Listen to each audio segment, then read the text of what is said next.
Tahanan ng mga kwento.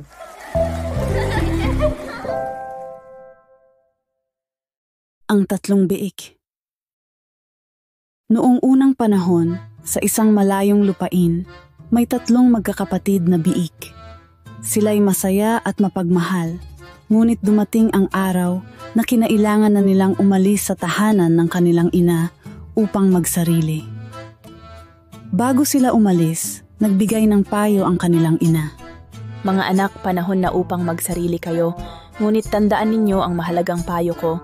Magtayo kayo ng matitibay na bahay dahil sa malayong kagubatan naroon ang tusong lobo. Naglakbay ang tatlong biik upang maghanap ng mga materyales para sa kanilang mga bahay. Ang unang biik ay tamad at nagdesisyong gumawa ng bahay mula sa dayami dahil mabilis itong matapos. Matapos siyang magtrabaho, siya ay nagpahinga sa loob ng bahay, sigurado na sapat na ito. Madali lang ito. Matutulog na ako sa bago kong bahay. Ang pangalawang biik ay medyo masipag, kaya nagtayo siya ng bahay gamit ang mga kahoy. Hindi ito gaanong matibay, pero akala niya ay sapat na ito para sa kanyang kaligtasan. Mas matibay ito kaysa sa bahay ng dayami. Tiyak na ligtas ako dito. Ang ikatlong biik naman ay masipag at matalino. Nagdesisyon siyang magtayo ng bahay mula sa mga bato at ladrilyo, kahit matagal itong gawin. Alam niya na magiging ligtas siya sa bahay na ito. Matibay ang bahay kong ito. Walang makakapasok dito kahit ang lobo. Isang araw, dumating ang lobo at nakita ang bahay ng unang biik na gawa sa dayami. Papasukin mo ako o hihipan ko ang bahay mo at itutumba ito. Wag! Huwag mo akong sasaktan. Huminga siya ng malalim at hinipan ng bahay.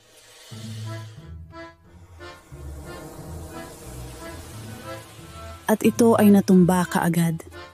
Tumakbo ang unang biik papunta sa bahay ng kanyang kapatid. Tulungan mo ako. Sinira ng lobo ang bahay ko. Pagdating sa bahay ng pangalawang biik, sinundan sila ng lobo. Humarap ito sa bahay na gawa sa kahoy. Papasukin niyo ako o hihipan ko ang bahay niyo at itutumba ito. Hindi ka makakapasok dito. Huminga ng malalim at tinumba ang bahay.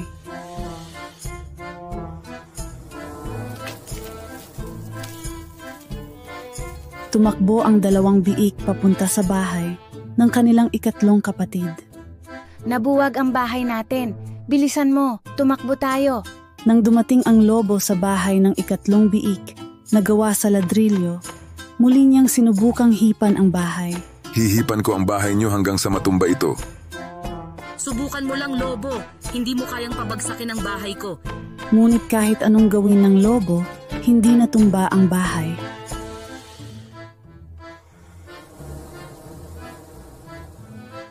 Hindi mo kaya. Pagod at galit, nagdesisyon siyang pumasok sa pamamagitan ng chimney. Papasok siya sa chimney. Nakaisip ng plano ang mga biik at nagpakulo ng tubig sa ilalim ng apuyan. Magpakulo tayo ng tubig para hindi siya makapasok. Nang bumaba ang lobo sa chimney, nahulog siya sa kumukulong tubig. Aray, hindi ko na kayo guguluhin ulit. Hindi ka na muling babalik dito, lobo. Tumakbo siya palabas ng bahay at hindi na muling bumalik pa. Mula noon, hindi na muling bumalik ang lobo. Ang tatlong magkakapatid na biik ay masaya at ligtas na nanirahan sa bahay ng ladrilyo. Salamat kapatid. Dahil sa iyo, natutunan naming magtayo ng matibay na tahanan. Basta't nagtutulungan tayo, walang makakatalo sa atin. Tama, ngayon, wala nang lobo na makakasira sa buhay natin. Nagsimula silang magtulungan araw-araw at nagtanim ng mga gulay sa kanilang hardin. Natutunan ng unang dalawang biik na mahalaga ang tiyaga at pagsusumikap. At mula noon, sila'y naging mas masipag at masaya.